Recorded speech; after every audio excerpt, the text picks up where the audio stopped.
नमस्कार, आप देख रहे हैं IBC 24। मैं हूं आपके साथ विजय कुमार पंड्या। मेरा मध्य प्रदेश में सबसे पहले बात भोपाल की, जहां 19 जनवरी को कांग्रेस अनुशासन की समिति की बैठक होने वाली है।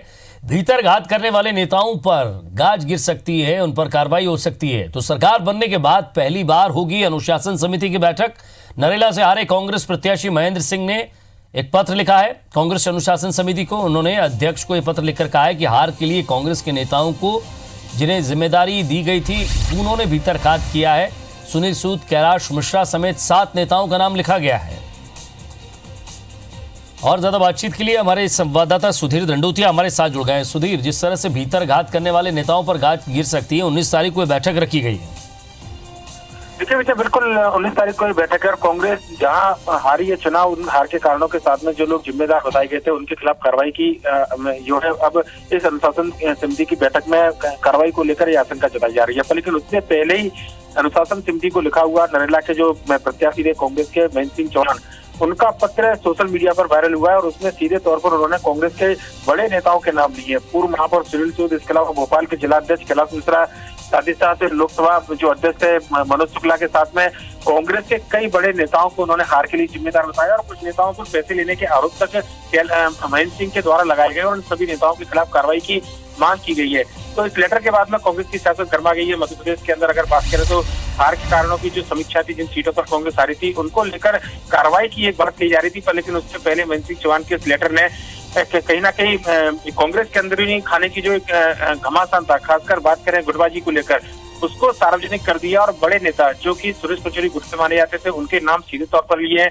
कुछ ऐसे नेता भी हैं जो कि दिग्विजय सिंह खेमे के थे, उनके नाम सीधे लिए हैं। अजय सिंह के खास माने जाते हैं महेंद्र सिंह चौहान और उनके इस लेटर के बाद में मध्य प्रदेश की सियासत गरमाने के आसार है और देखना होगा कि उनके द्वारा जो आरोप लगाए गए हैं उन आरोपों पर पार्टी क्या कुछ कार्रवाई करती है। विजय, शुक्रिया सुधीर इस तमाम बातचीत के लिए। तो हार के लिए जो जिम्मेदार नेता हैं उन पर अब कार्रवाई हो सकती है, क्योंकि इसको लेकर 19 जनवरी को कांग्रेस अनुशासन समिति की बैठक होने वाली है।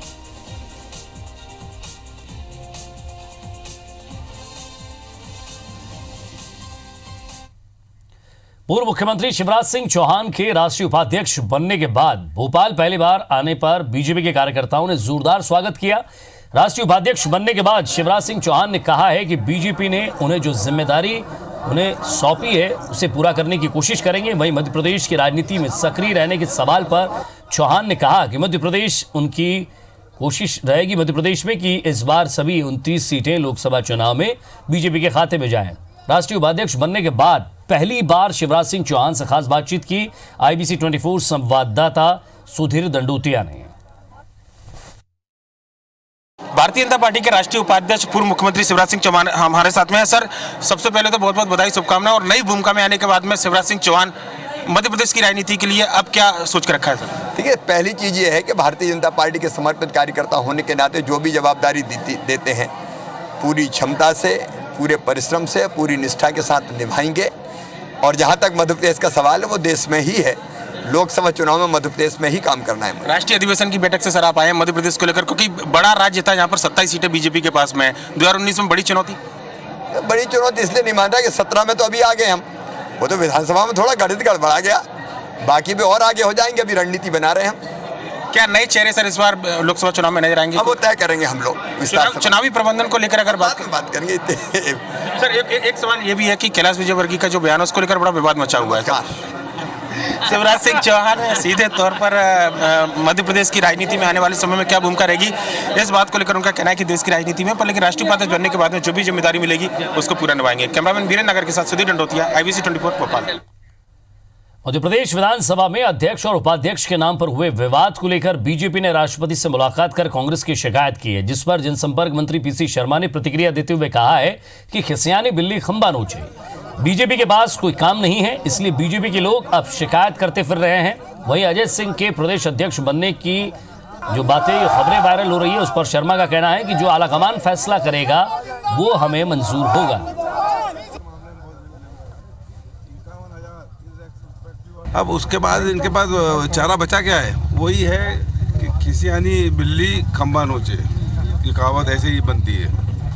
मैं कानून मंत्री हूँ, पूरी ताकत से कोर्ट में लड़ेंगे हम। कांग्रेस के वरिष्ठ नेता विवेक तनखा ने मोदी पर निशाना साधते हुए कहा है कि मोदी का बुढ़ापा आ चुका है और सभी मुद्दों पर फेल हो चुके हैं। इसलिए पीएम मोदी अब जगह बनाए, क्योंकि जिस तरह से लोगों का देश और विदेश में राहुल गांधी को सपोर्ट मिल रहा है, उससे राहुल गांधी एक फिगर के रूप में देश के सामने आ रहे हैं, जिससे साफ है कि आने वाले समय में राहुल गांधी देश के प्रधानमंत्री बनेंगे। यह बयान एडवोकेट क्रिकेट टूर्नामेंट के उद्घाटन कार्यक्रम के दौरान समाजवादी और बहुजन समाजवादी पार्टी के गठबंधन पर भी उन्होंने जिक्र किया कि कांग्रेस को कोई फर्क नहीं पड़ने वाला, क्योंकि बसपा सपा का यूपी में एक साथ आना कांग्रेस के लिए उत्तर प्रदेश में एक बहुत बड़ा अवसर है। सपा बसपा गठबंधन से यूपी में कांग्रेस का पुनर्जन्म होगा। उत्तर प्रदेश में कांग्रेस का हर कार्यकर्ता आज चुनाव लड़ने को तैयार है। हर एडवर्सिटी में एक अपॉर्चुनिटी देखता हूँ। मेरे को लगता है कांग्रेस के लिए एक बहुत बड़ी अपॉर्चुनिटी है यूपी में इमर्ज होने की, और वहां पर अगर आप कांग्रेस के वर्कर से बात करो, हर आदमी वहां तैयार है चुनाव लड़ने के लिए। तो मुझे नहीं लगता कि इससे कोई कांग्रेस को सेटबैक है। कांग्रेस का पुनर्जीवन होगा यूपी में, और मोदी जी अब फेल हो चुके हैं, अब उनका बुढ़ापा भी आ गया है। तो अब राहुल जी के लिए वो जगह बनाए, राहुल जी हमारे देश के नए प्रधानमंत्री बनेंगे। इंदौर के कृषि कॉलेज में आज कृषि मंत्री सचिन यादव किसान संसद कार्यक्रम में बतौर अतिथि पहुंचे। इस कार्यक्रम में अपने पिता और पूर्व मंत्री स्वर्गीय सुभाष यादव को याद करते हुए वो भावुक हो गए और मंच पर ही उनके आंसू आ गए। उन्होंने कहा कि उनके पिता ने भी किसानों के लिए बहुत काम किया है और वे भी उनकी ही राह पर चल रहे हैं। इस दौरान सचिन यादव के साथ उनके भाई कांग्रेस के पूर्व प्रदेश अध्यक्ष अरुण यादव भी मौजूद रहे। किसान संसद में कृषि वैज्ञानिकों के साथ वरिष्ठ समाजसेवी आनंद मोहन माथुर और विसिल ब्लोअर डॉक्टर आनंद राय भी शामिल हुए। कार्यक्रम में इंदौर और आसपास के जिलों के किसान भी बड़ी संख्या में पहुंचे।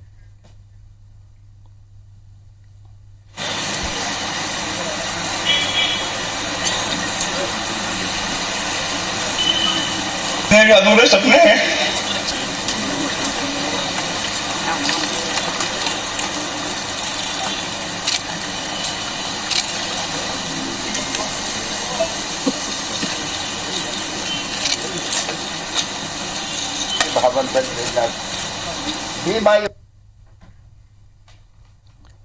और स्वर्गीय पिताजी का एक ही सपना था,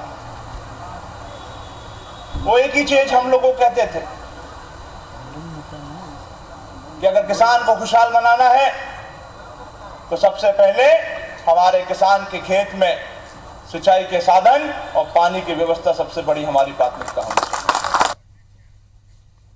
इधर ग्वालियर में पशुपालन विकास एवं मत्स्य पालन मंत्री लाखन सिंह यादव ने लाल टिपारा आदर्श गौशाला का निरीक्षण किया। मंत्री लाखन सिंह ने कंडे से बनने वाली लकड़ियों की मशीन को देखा, जिसके बाद यहाँ रहने वाले गायों की जगह को भी वो देखने पहुंचे, जिसमें 6000 के करीब गायें थी और गोबर से बनने वाली खाद को भी जांचा और परखा गया। गौशाला की व्यवस्था को देखकर मंत्री गदगद नजर आए। उन्होंने कहा कि लाल टिपारा गौशाला को पूरे प्रदेश में मॉडल के रूप में विकसित करेंगे। इसके लिए जल्द ही फंड का इंतजाम भी किया जाएगा। ये बड़ी स्ट्रक्चर थी, ये कभी पहले चबड़ा मिल था। अच्छा, तो उसको ठीक करा।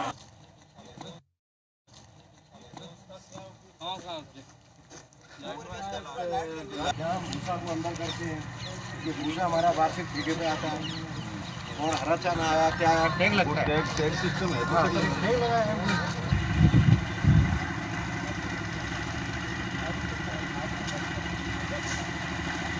साल भर में दवाई लग जाती, 20 लाख रुपए का दवाई लगती है हमको जो बाहर।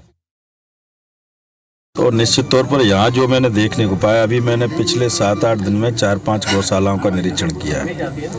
यह जितना साफ सफाई और बेहतर देखने को मिला है, वाकई काबिल तारीफ है। तो उसको ठीक करा।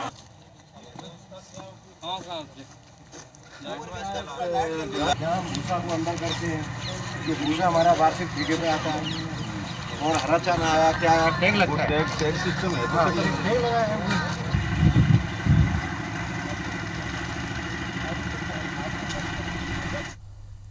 जीएसटी से छूट की सीमा को दोगुना कर 40 लाख रुपए तक किए जाने की केंद्र सरकार के फैसले के बीच खुदरा व्यापारियों के संगठन कैट ने सरकार से जीएसटी के तहत विभिन्न वस्तुओं की दर पर पुनर्विचार करने की मांग की है। कैट का कहना है कि प्रस्तावित जीएसटी व्यवस्था में बहुत सी वस्तुओं को मौजूदा वैट प्रणाली की तुलना में ऊंची दरों के दायरे में रखा गया है। भोपाल में कैट के राष्ट्रीय पदाधिकारियों की बैठक के दूसरे दिन जीएसटी स्लैब में बदलाव की मांग को लेकर प्रस्ताव पारित किया गया। कैट ने कहा है कि जीएसटी की दर में बदलाव के लिए देश के 7 करोड़ छोटे व्यापारियों का वोट बैंक बनाने के लिए कैट एक देश एक व्यापारी एक वोट अभियान चलाएगा और 1 फरवरी से यह अभियान पूरे देश में चलाया जाएगा। वहीं कैट ने जीएसटी के अलग अलग स्लैब के बजाय 5% के एक ही स्लैब की मांग की है। आपको बता दें कि केंद्र ने 2 दिन पहले जीएसटी से छूट देने की सीमा 20 से 40 लाख यहां बढ़ा दी है। हालांकि राज्यों को 20 लाख रुपए या 40 लाख रुपए की छूट सीमा में से किसी एक को चुनने का विकल्प भी यहां होगा। करदाताओं का दायरा कम होने के चलते कई राज्य इसको लेकर राजी नहीं थे। राज्यों को विकल्प चुनने के लिए 1 हफ्ते का समय दिया गया है। देश के 7 करोड़ व्यापारियों को एक वोट बैंक में बदलने की प्रक्रिया शुरू की जाएगी। हमने एक लंबे समय से देखा है कि अपने हक की लड़ाई लड़ने के लिए लोगों को वोट बैंक के रूप में तब्दील होना जरूरी है, तभी सरकारें या पॉलिटिकल पार्टी सुनती हैं। आगामी 1 फरवरी को देश के 100 से अधिक शहरों में यह राष्ट्रीय अभियान चलाया जाएगा। हमारी इस बार जो कैट की बैठक हुई उसमें गवर्निंग काउंसिल की बैठक में बहुत सारे कॉलोनाइजर भी थे। उन्होंने ये मांग रखी है कि क्यों ना हम रोटी, कपड़ा और मकान को अलग अलग क्यों देखते हैं। जिस तरीके से रोटी पे 0 से 5% लगता है, कपड़े पे 0 से 5% लगता है, तो मकान खरीदने पे हमें क्यों 18% टैक्स देना पड़ रहा है। तो कहीं ना कहीं रोटी, कपड़ा, मकान एक ही करके दायरे में आना चाहिए और इसीलिए हम चाहते हैं जीएसटी सिर्फ एक ही स्लैब पे चले, वो है सिर्फ 5%।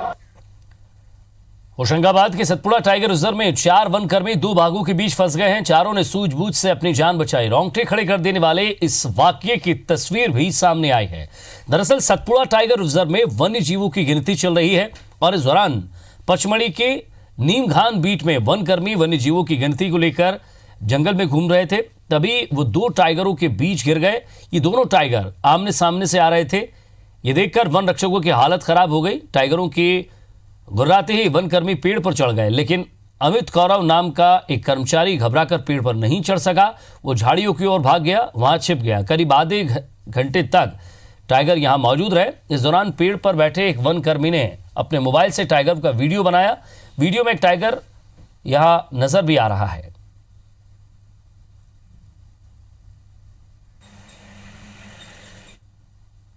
टाइगर आ गया और आके हमारे नीचे जहां हम लोग चढ़े थे वहां पे खड़ा हो गया। वहां पे बहुत देर तक खड़ा रहा। खड़ा रहने के बाद फिर वो आगे गया।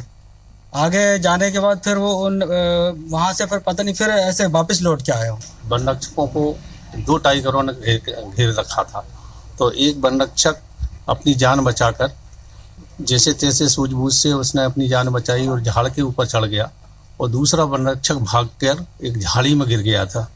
तो उस बीच में हम लोग वहाँ पहुँच गए मौके पे। आज गिद्ध गणना के बाद हम लोग जा ही रहे थे, रास्ते में उन्होंने 2 टाइगर ने इनको घेर लिया। एक टाइगरस थी और एक टाइगर था, जिसमें बताया, मैंने स्थल कर जाकर निरीक्षण भी किया तो सुरक्षित हैं दोनों, ऐसी कोई बात नहीं हुई। तो तस्वीरें आप देख रहे हैं जहां दोनों टाइगरों के बीच घिरे इन वन कर्मियों ने अपनी जान बचाई है। एक व्यक्ति जो पेड़ पर चढ़ गया था उसने ये वीडियो बनाया है।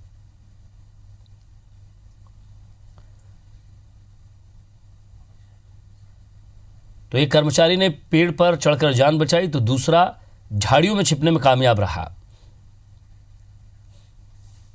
तो ये वीडियो आप जो देख रहे हैं पेड़ पर चढ़े उस वनकर्मी ने बनाया है। तो जानवरों की गिनती हो रही थी और इसी को लेकर वनकर्मी पहुंचे थे, लेकिन अचानक वो 2 टाइगर्स के बीच घिर गए। और ज्यादा बातचीत के लिए हमारे संवाददाता अभिषेक गौर हमारे साथ जुड़ गए हैं। अभिषेक, ये तस्वीर हम देख रहे हैं वाकई रोंगटे खड़े कर देने वाली है। जी, मैं आपको बताना चाहूंगा ये सतपुड़ा टाइगर रिजर्व के पचमढ़ी रेंज की नीमघान बीट की बीच की ये घटना है, जहां पर वनकर्मी वनों में बाघों की गिनती के लिए थे। उसी दौरान वनकर्मियों के सामने 2 बाघ सामने आ गए थे, जिसके चलते वनकर्मी अपनी जान को बचाने के लिए एक वनकर्मी पेड़ पर चढ़ गया था और दूसरा वनकर्मी झाड़ियों में छुप गए थे। झाड़ियों में पेड़ पर चढ़े वनकर्मी ने वहां पर ये पूरी घटना का अपने कैमरे में कैद किया। बाघ की जो अपनी तरफ आ रहा था उसको अपने मोबाइल में कैमरे में उसको कैद कर लिया। जी अभिषेक, क्या कहना था उन दोनों का, कैसे वो जान बचाकर भागे वहां से, कैसे पहुंचे वापस? जी मैं आपको बताना चाहूंगा कि जैसे ही उन्होंने बाघ को देखा तो वो अपने होश खो गए थे और तुरंत ही पेड़ पे चढ़ गया था और एक वनकर्मी भाग गया था। भागने के बाद वो झाड़ियों में जाके वहां पे छुप गया, वहां पे घबराहट के कारण बेहोश हो गया था। तभी ऊपर चढ़े वनकर्मी ने एक ने अपने ऑफिसर एसडीओ को फोन लगाया। तभी वो एसडीओ वहां पे आधे घंटे बाद वहां पर सूचना मिलते ही वहां पर पहुंचे और वहां पे जब सूचना मिलते ही जब घटना स्थल पर एसडीओ पे पहुंचे तो उनकी जीप की आवाज को देखकर वहां के जो बाघ थे वो वहां से चले गए थे और उसी दौरान फिर उन्होंने पेड़ पर चढ़े वनकर्मी को नीचे उतारा और जो बेहोश हो गया था वनकर्मी उसको भी लेकर आए और इसका इलाज किया था। अब वो सुरक्षित है। शुक्रिया इस तमाम बातचीत के लिए अभिषेक। तो दोनों ओर से यहाँ टाइगर आ रहे थे और इन दोनों के बीच फंस गए वनकर्मी और बहादुरी का परिचय देते हुए एक वनकर्मी यहाँ पेड़ पर चढ़ा और दूसरे उस व्यक्ति ने, वनकर्मी ने, झाड़ियों के बीच छुपकर अपनी जान बचाई।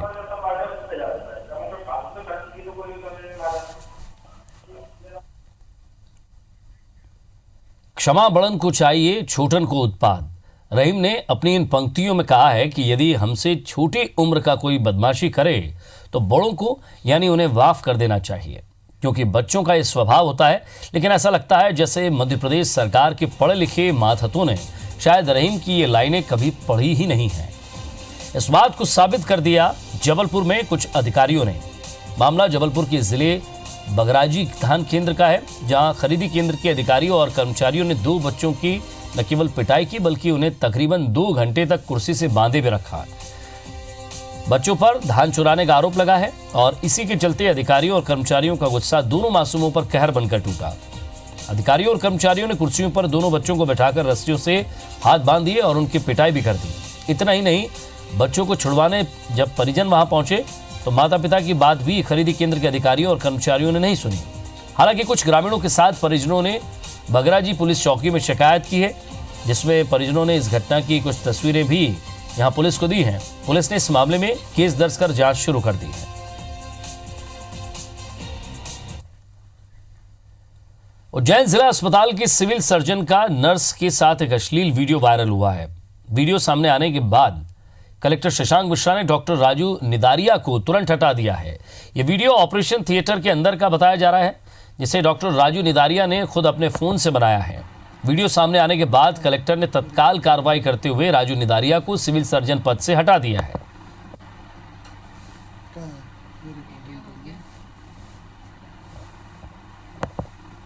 वीडियो देखने में आया है जिसमें सिविल सर्जन प्रॉपर सिचुएशन में नहीं देख रहे थे, तो उसमें हालांकि अभी वो लीव पर हैं, लेकिन उनको हमने अभी पद से सिविल सर्जन से रिमूव किया है। इसी में कार्रवाई की है, अब वो सिविल सर्जन से उनको हटाया है। इधर इंदौर में भय्यू महाराज के ट्रस्ट को लेकर परिवार और ट्रस्टियों में घमासान शुरू हो गया है। ट्रस्ट के सचिव तुषार पाटिल के मुताबिक संस्था के अध्यक्ष दिलीप देशमुख, भय्यू महाराज की दूसरी पत्नी डॉक्टर आयुषी परिजनों के साथ ट्रस्ट के दफ्तर पहुंची और ताला तोड़कर यहां मीटिंग की, लेकिन यहां के ट्रस्टी और सचिव तुषार पाटिल को इस बात की सूचना नहीं दी। सचिव तुषार पाटिल के मुताबिक ट्रस्ट का ताला तोड़ा गया है और यहां से कुछ महत्वपूर्ण फाइल भी गायब है। सचिव तुषार पाटिल ने इस बात की शिकायत पुलिस से करने की बात कही है। उनका यह भी कहना है कि संस्था के अध्यक्ष ने देर रात उन्हें फोन करके कहा कि उनका इस्तीफा संस्था ने मंजूर कर लिया है, जबकि उन्होंने कोई इस्तीफा ही नहीं दिया है। तुषार पाटिल ने इसे षड्यंत्र बताया है।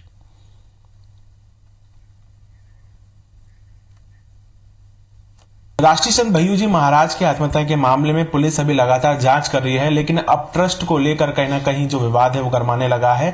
तुषार जी, सबसे पहले बात करेंगे कि ऐसी जानकारी निकल के आई है कि कोई आपका कार्यालय है ट्रस्ट का, उसका ताला तोड़ा गया है, वहां से कुछ फाइल निकाली गई है और ये भी बात सामने आई कि आपने रिजाइन नहीं दिया है सचिव पद से, लेकिन ऐसी बात निकल के आई कि आप का ऐसा रेजिग्नेशन एक्सेप्ट कर लेगा, ऐसी कुछ बात आ रही है? जी बिल्कुल, घटना कल की है। कल मुझे सुबह यानी दोपहर के आसपास हमारे जो संस्था के अध्यक्ष और महाराज जी के चचेरे भाई है श्री दिलीप देशमुख जी का, उनका फ़ोन आया। उन्होंने कहा कि तुम कहाँ हो? मैंने कहा मैं बाहर हूँ थोड़ा पर्सनल काम से। तो वो ट्रस्टी आए हैं एक दो लोग, तो अपन बैठते और बात करते। मैंने कहा ठीक है, पर मुझे थोड़ा आने में विलम्ब हुआ, तो मैं कम से कम 4-5 बजे जब ऑफिस में, संस्था के ऑफिस में पहुंचा, तब पता चला कि इन्होंने ऑफिस के लॉक तोड़े हैं, एक मेन गेट का और दूसरा एक केबिन है उसका।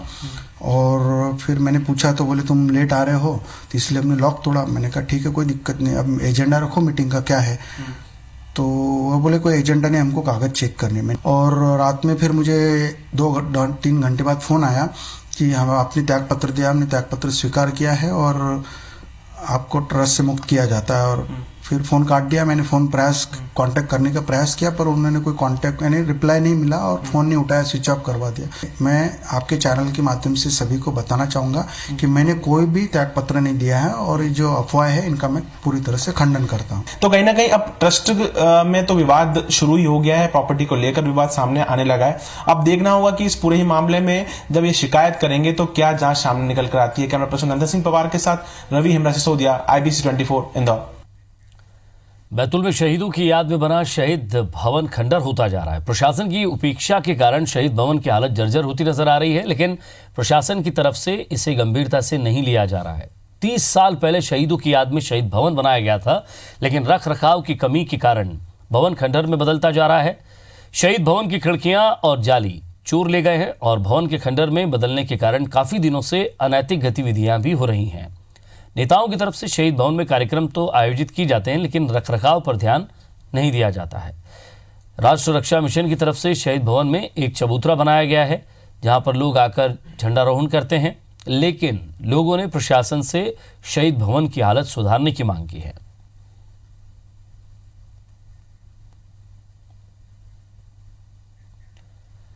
बैतूल में कुछ दिनों से ऐसी अजीबोगरीब घटनाएं हो रही हैं, जिसको लेकर गांव वाले काफी दहशत में हैं। दरअसल कोयला खदान कर्मी सुखदेव नरवरे के घर बीते 4 दिनों से जो कुछ भी घट रहा है उसने उनकी नहीं बल्कि पूरे गांव की नींद उड़ा दी है।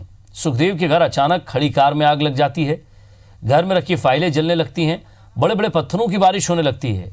ये आग और पत्थर की बारिश अपने आप होती है या कोई इसमें कोई षड्यंत्र है या इसे कोई अंजाम दे रहा है, लेकिन इन घटनाओं के बाद से पूरे गांव में दहशत है। परिवार ने पुलिस से मामले की शिकायत की है, जिसके बाद पुलिस ने मामले की जांच शुरू कर दी है।